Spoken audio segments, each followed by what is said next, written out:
Nous sommes aujourd'hui le lundi 24 janvier 2022. Par la grâce du Seigneur, je suis toujours en vie et vivante.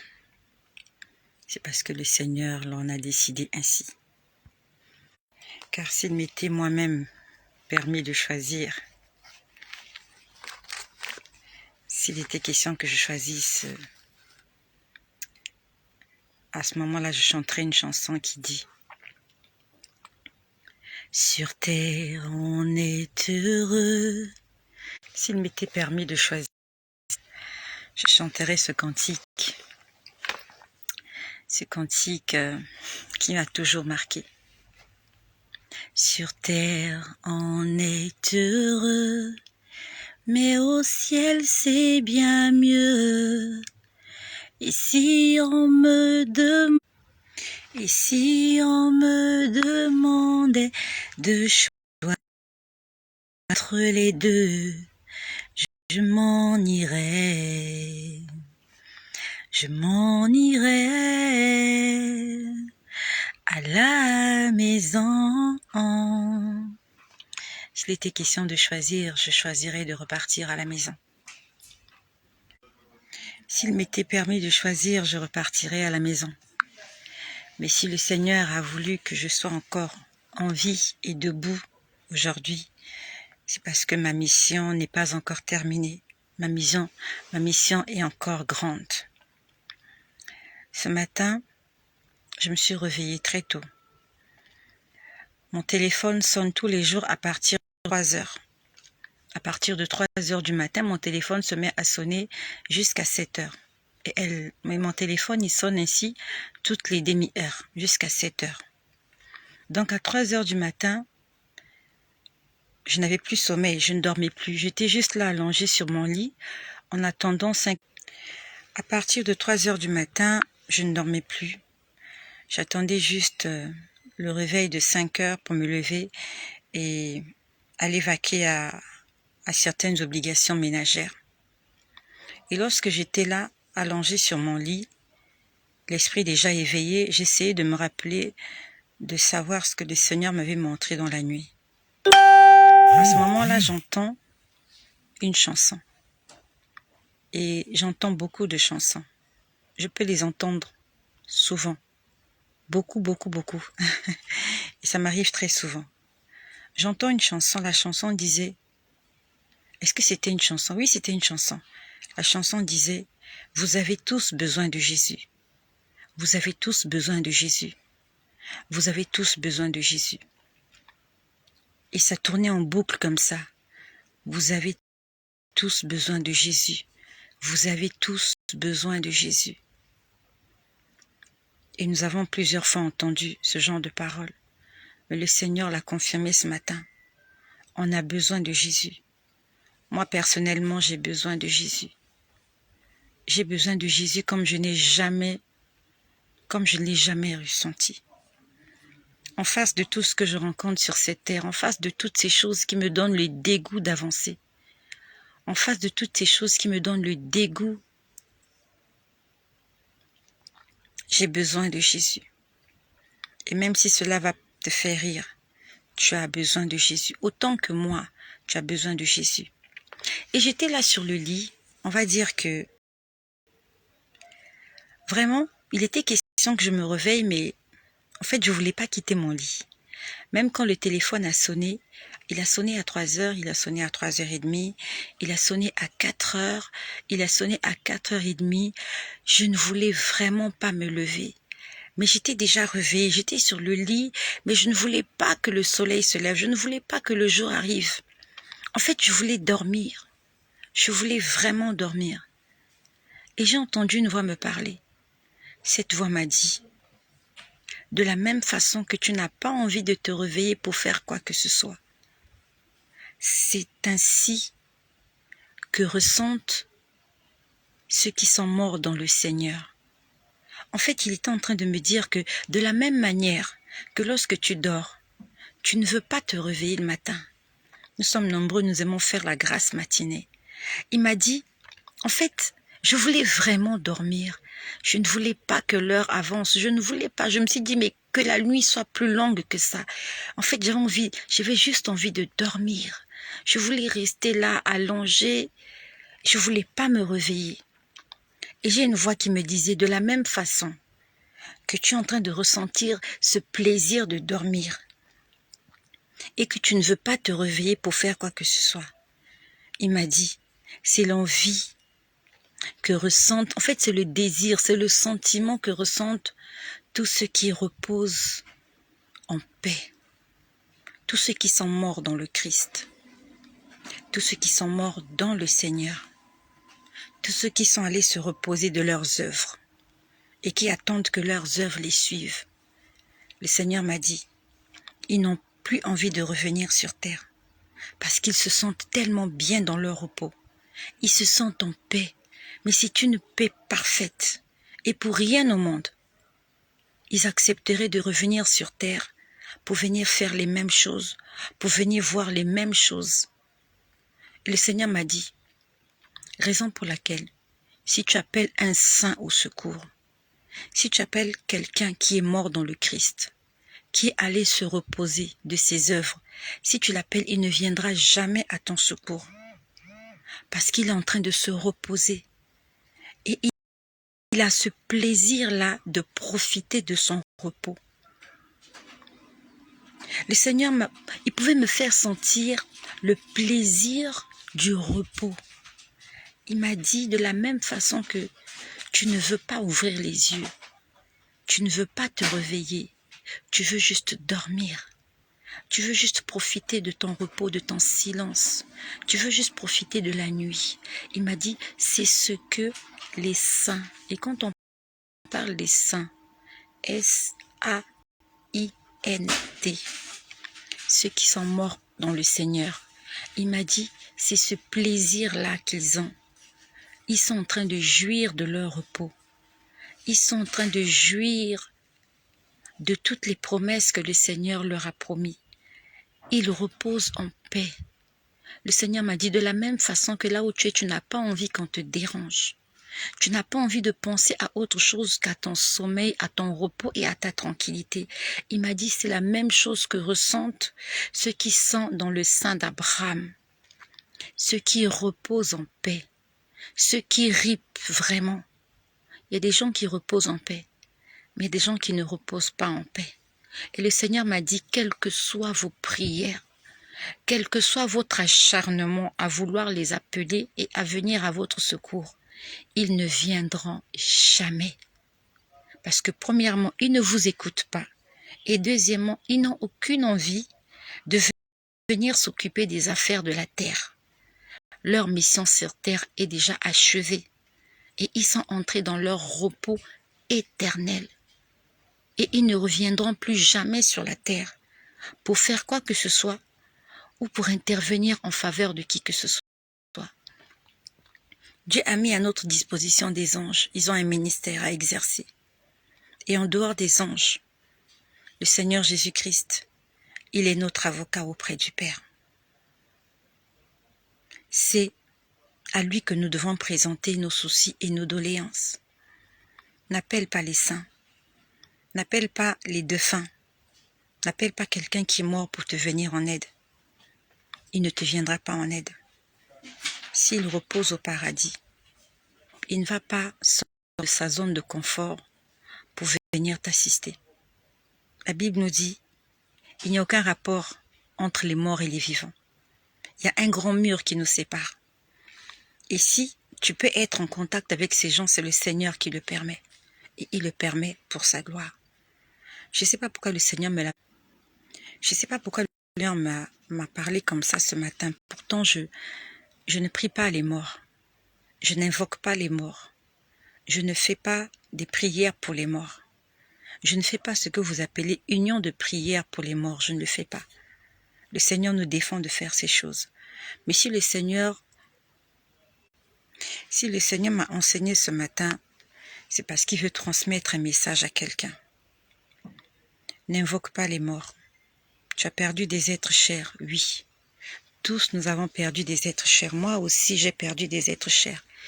Et souvent quand je suis seule, je pense à eux et je suis triste pour eux. Mais le Seigneur nous défend d'appeler ces gens au secours en cas de problème, en cas de détresse. Dans le psaume 23, il est écrit « L'Éternel est mon berger ». L'Éternel doit être notre berger, car c'est lui qui nous conduit vers les verts pâturages, c'est lui qui nous montre le chemin à suivre. Aucun mort ne peut te montrer le chemin à suivre. Aucun mort ne viendra pour te dire quoi que ce soit. C'est Jésus-Christ qui va te guider, parce que c'est lui le chemin, c'est lui la lumière, c'est lui qui est Dieu. Ton père défunt, ta mère défunte, ton mari, ta femme ou ton enfant défunt, ou cette personne qui t'était chère. Sa mission sur la terre est terminée. S'il est dans le séjour des morts, dans le lieu de tourment, il ne viendra pas à ton secours parce que lui-même il est en train de souffrir. Il est en train de payer pour comment il a marché sur cette terre. Et si cet être cher-là est au paradis, il ne va pas sortir de son repos pour venir t'aider. Ce n'est pas sa mission. Quand Dieu a dit tu vas reposer en paix, c'est une promesse, c'est une assurance. Et dans le repos, on ne doit pas te déranger. Tu as le droit de te reposer. Et en aucun cas, Dieu te demandera d'interrompre ton repos en faveur des êtres humains. Ce n'est pas ta mission. Tu es venu sur terre avec une mission déterminée.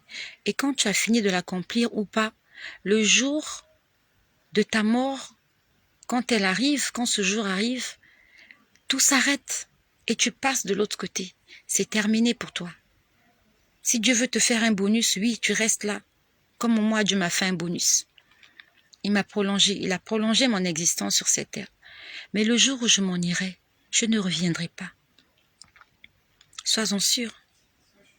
Le jour où je m'en irai, je ne reviendrai plus. Pour rien au monde, je ne reviendrai. J'ai trop travaillé sur cette terre. J'ai trop souffert. Je ne reviendrai pas. Les conseils que j'ai à donner à mes enfants, ça se passe maintenant. L'éducation que j'ai à leur donner, c'est maintenant. L'orientation, c'est maintenant que ça se passe. C'est pas quand je serai morte que je viendrai apprendre à mes enfants à faire certaines choses. Je le fais de mon vivant. Faisons des choses pendant que nous sommes encore vivants. Tu as le cœur brisé. Tu as le cœur meurtri. Tu es malheureux, tu es malheureuse, oui. Tu n'es pas le seul, tu n'es pas la seule. Tous nous traversons des problèmes. Et comme le Seigneur l'a dit ce matin, vous avez tous besoin de Jésus. J'ai entendu cette chanson ce matin. La chanson disait, vous avez tous besoin de Jésus. La semaine dernière, vendredi, j'ai surpris mon fils avec un téléphone portable. Je ne lui ai jamais acheté de téléphone portable parce que je connais les risques du téléphone portable. Je l'ai pris le téléphone portable et je l'ai confisqué. Parce que je ne sais pas à qui appartenait ce téléphone. J'ai gardé ce téléphone depuis vendredi. Je l'ai gardé le vendredi, le samedi, le dimanche. Et aujourd'hui, nous sommes lundi. Ce matin, j'ai reçu une délégation. D'élèves à mon lieu de service. On m'a appelé pour me dire qu'il y a des gens qui me cherchaient.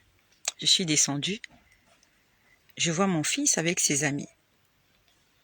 Il y avait des filles, il y avait des garçons. Ils sont venus dire, oui, maman, mais le téléphone m'appartient, c'est pour moi. Non, mais j'avais des problèmes à la maison. Mes parents voulaient confisquer mon téléphone, raison pour laquelle je l'ai donné à un tel pour qu'il le garde, et ainsi de suite, ainsi de suite. J'ai dit à la jeune fille, est-ce que tu es sûre que c'est ton téléphone? Elle m'a dit, c'est mon téléphone. Je lui ai dit, donne-moi ton numéro de téléphone. Elle m'a donné, j'ai appelé le téléphone, ça sonnait.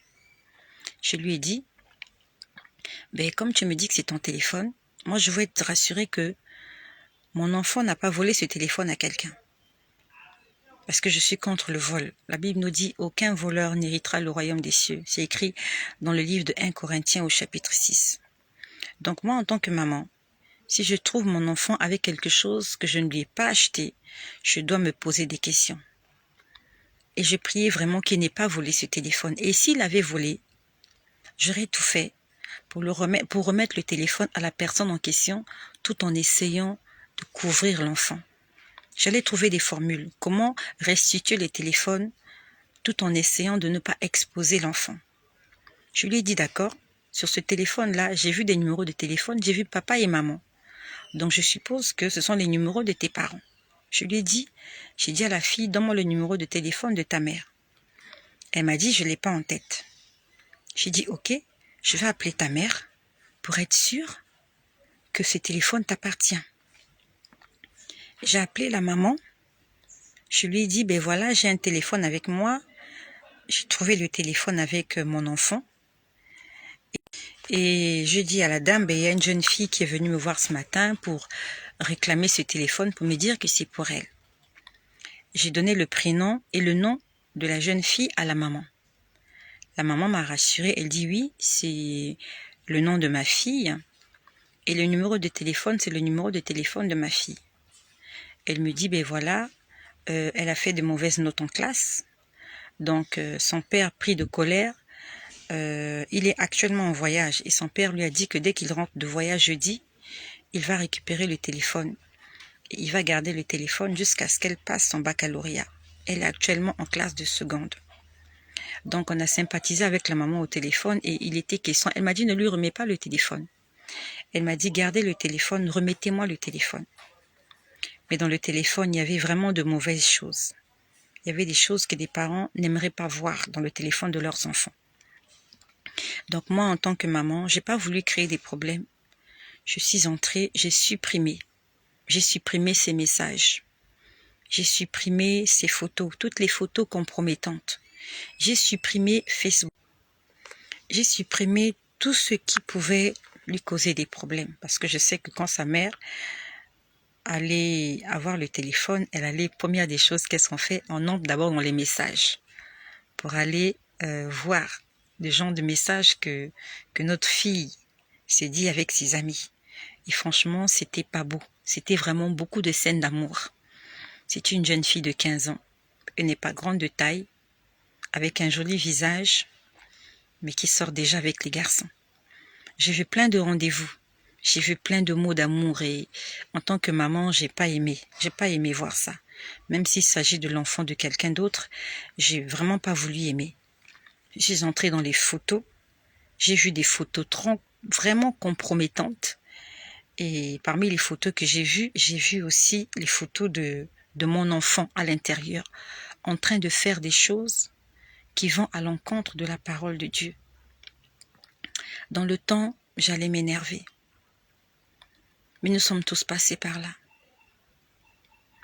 Dans le temps, j'allais vraiment m'énerver. J'ai vu des photos de mon enfant en train de faire des choses que je ne veux pas qu'il fasse.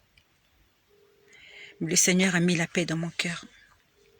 On a tous besoin du Saint-Esprit. Pour que tu sois un parent, une personne qui a la maîtrise de soi.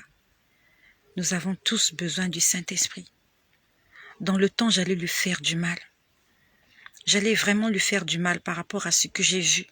Des choses qu'il fait dans mon dos. Des choses qu'il fait à mon insu. Parce que ce qu'il fait est en train de détruire sa vie. Et la majorité des enfants sont en train de détruire leur vie. Les enfants sont en train de détruire leur santé. Les mauvaises compagnies corrompent les bonnes mœurs, il le sait. Mais il fréquente des gens peu recommandables. Je leur ai parlé avec beaucoup de calme ce matin. Dans le temps, je l'aurais giflé devant ses amis. Dans le temps, je lui aurais fait honte. Mais le Seigneur a mis en moi de la continence. Le Seigneur est en train de travailler dans ma vie. Le Seigneur est en train de m'aider.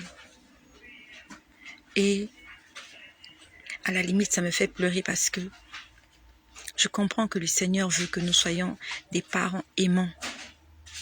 Que nous puissions montrer aux enfants de l'amour.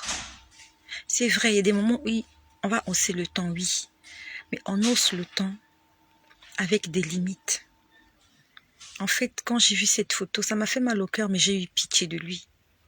J'ai eu pitié parce que je me suis dit, pendant qu'il fait ces choses-là, Si Jésus revient, il va rester.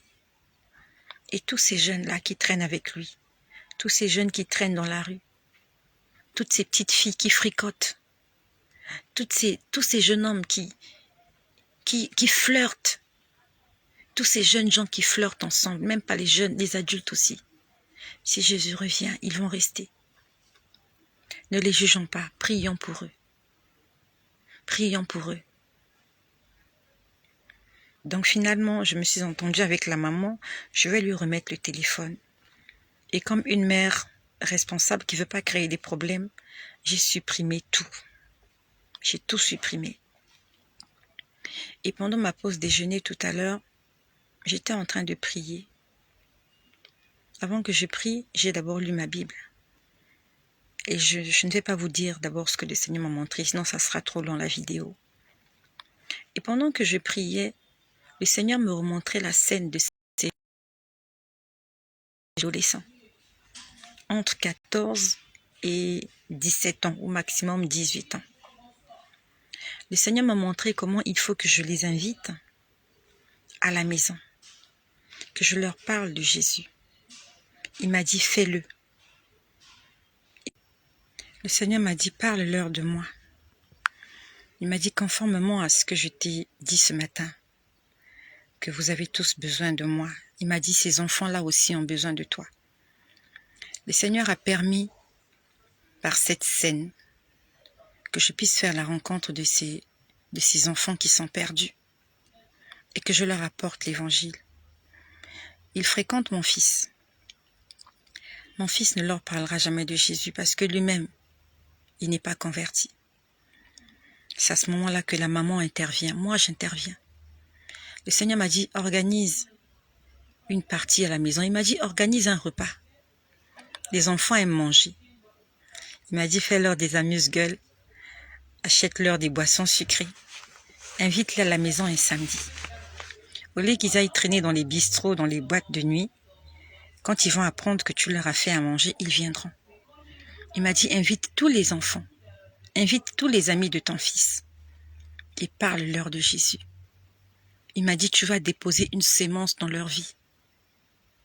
Il m'a dit, dépose cette sémence dans leur vie. Et laisse-moi faire le reste. Nos enfants ont besoin d'entendre parler de Jésus. Peut-être que toi aussi, tes enfants ont des relations peu recommandables. Tes enfants fréquentent des drogués, des prostituées, des ivrognes, des tabagistes, des drogues, je sais pas, ton fils ou ta fille fréquente des gens, c'est pas la peine de leur hurler dessus, ils vont pas changer. Ils vont pas changer. On a besoin de leur parler de Jésus. Avec gentillesse et avec amour. Le Seigneur m'a dit, organise quelque chose à la maison. Fais à manger. Invite-les. Ils vont venir. À la maison, j'ai la connexion Wi-Fi. Je vais les attirer par le Wi-Fi. Les enfants aiment là où est la connexion Wi-Fi. Ils vont venir, je vais leur permettre d'avoir la connexion Wi-Fi. Un samedi. Et ils seront là en train de bavarder. Et je vais commencer à les exhorter. Je vais leur parler de Jésus. Je vais leur parler de mon témoignage. Et même si, à l'instant même, ils ne sont pas impactés, quand ils iront dormir, la Bible nous dit dans Job 33, Dieu nous parle de toutes les manières, surtout lorsque nous sommes plongés dans notre sommeil. Ces enfants-là, ils ont besoin d'entendre parler de Jésus.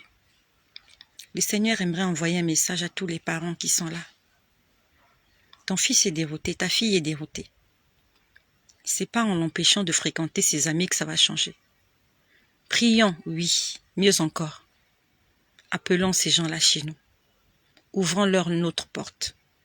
Disons-leur que Jésus-Christ est le chemin. Afin que, dans quelques années, ils s'en souviennent, qu'ils se souviennent que il y avait la maman de notre pote. Elle s'appelle Estelle. Elle nous avait appelés chez elle, pas pour nous engueuler, pas pour nous juger, mais pour nous parler de la vie éternelle et pour nous dire que si Jésus revient, nous allons rester. Elle nous a dit que Jésus-Christ est apte à nous pardonner et à nous changer. Maman, fais comme moi. Honnêtement, je n'y avais jamais pensé. Le Seigneur m'a dit, fais-le. Invite les enfants à la maison. Ce sont des adolescents. Et cette fille-là, j'ai causé avec elle au téléphone, elle n'est plus vierge. Elle connaît les garçons. Elle couche avec les garçons. Ta fille n'est plus vierge, ton fils n'est plus vierge. C'est devenu à la mode. Aucun enfant n'est vierge. Ils sont tous gâtés. Mais parlons-leur de Jésus. Dans quelques années, ils s'en souviendront. Et ils reviendront au Seigneur. Il y a beaucoup de mamans qui sont là. Si ton fils fréquente des drogués, appelle ces drogués-là chez toi. Ne hurle pas dessus. Arrêtez de fumer. Arrêtez de prendre des joints. Arrêtez. Ne leur fais plus la remarque. Appelle-leur et parle-leur de Jésus. Tu leur offres une boisson sucrée, quelques chips, quelques pop-corn, avec la connexion Internet. Et tu lui dis que Jésus-Christ est le chemin. Il est la vérité. Et il est la vie. Et pendant que le Seigneur était en train de me demander de faire ça, et je crois que je le ferai, je ne sais pas si c'est pas ce samedi, peut-être samedi prochain. Pendant que le Seigneur me demandait de faire ça, j'étais en train de prier pour ces enfants et pour le salut de leur âme. J'ai vu une boîte. J'ai vu une boîte pendant que je priais pour les enfants. J'étais en train de prier pour les amis de mon fils et pour les amis de tous mes enfants et pour tous les jeunes du monde entier, tous les adolescents, parce que les adolescents sont en danger. Pendant que je priais pour eux, je vois une boîte et cette boîte s'ouvre et de cette boîte sort un serpent. C'était exactement un cobra. Il était jaune-vert ou vert-jaune, c'est comme vous voulez. Il y avait du vert et du jaune sur sa peau. Donc je vois un cobra sortir d'une boîte. Et ça ressemblait à la scène qu'on voit à la télé. Il y a ces gens-là, je crois que ce sont des Indiens ou des Hindous. Ils ont souvent des espèces de paniers. Et ils mettent un serpent à l'intérieur. Et quand ils se mettent à jouer de la flûte, le serpent sort du piano. Je ne sais pas comment on appelle ça. Mais moi j'ai vu ça à la télé. Et dans les dessins animés. Il ouvre le panier. Il a une flûte dans les mains. Et quand il se met à jouer de la flûte, le serpent sort du panier, il bouge la tête, il se met à danser. Quand j'ai vu l'image, bon, je sais que généralement quand je vois le serpent, je sais qu'il s'agit du malin, il s'agit de l'ennemi. Mais je me posais la question, mais c'est quoi la boîte? La boîte était de couleur verte. J'ai dit, mais c'est quoi la boîte? C'est quoi cette boîte dans laquelle est sorti le serpent? C'était un cobra. J'ai jamais vu un cobra. J'ai jamais vu un cobra si ce n'est qu'à la télévision. Je sais qu'ils ont une tête comme ça, là. Quand ils se lèvent là, ils ont une tête comme ça, là. Ils bougent leur tête comme ça. Et par derrière leur tête, ça ressemble à un tigre ou à un lion. Je sais que c'est comme ça qu'on reconnaît les cobras. Donc je me pose la question de savoir, la boîte en fait, la boîte c'est quoi? À ce moment-là, je vois la boîte commencer à changer de forme. Ce n'était plus une boîte. Ça commençait à ressembler à un téléphone portable. En fait, Dieu était en train de me dire, le téléphone portable est à l'origine de la destruction, de la mort, de l'égarement de plusieurs personnes. Le fait d'allumer le téléphone portable, c'est comme si tu ouvrais cette boîte où le cobra est caché. Quand tu ouvres le panier, quand tu ouvres la boîte, tu ne sais pas qu'il y a un cobra. Donc, le téléphone portable, à l'intérieur, il y a un piège. Et tous nous le savons. C'est pour ça que lorsque tu allumes ton téléphone, il faut que tu sois sûr que tu peux maîtriser ce cobra. Parce que ce cobra est lié à la boîte. Ce cobra est lié à la boîte. C'est comme si c'est la boîte qui le fait vivre. On va dire que c'est comme une connexion. C'est comme un cordon ombilical. Lorsqu'on parle du cordon ombilical, on voit le fœtus dans le ventre. Le fœtus, qui est le bébé, il est nourri à travers le placenta. Donc, dans le ventre de la maman, lorsque la maman se nourrit, tous les nutriments entrent dans le placenta. Et le placenta fait des transformations. Et par le placenta, donc il y a une connexion entre le fœtus et le placenta. Et cette année, j'ai vu le placenta. J'ai eu une naissance l'année dernière dans ma maison et j'ai eu le temps de voir le placenta. C'est un organe très complexe. Je me suis dit, mais quand on voit le placenta, qui peut dire que Dieu n'existe pas? Comment le corps d'un être humain peut créer un organe comme le placenta afin de nourrir l'enfant pendant 9 mois de grossesse? J'ai vu ce placenta. J'ai dit, mais qui a dit que Dieu n'existait pas? C'est quelque chose d'extraordinaire. Donc, le téléphone portable alimente le serpent. Tu ne peux pas le détacher. Le serpent est dans le téléphone portable. À partir du moment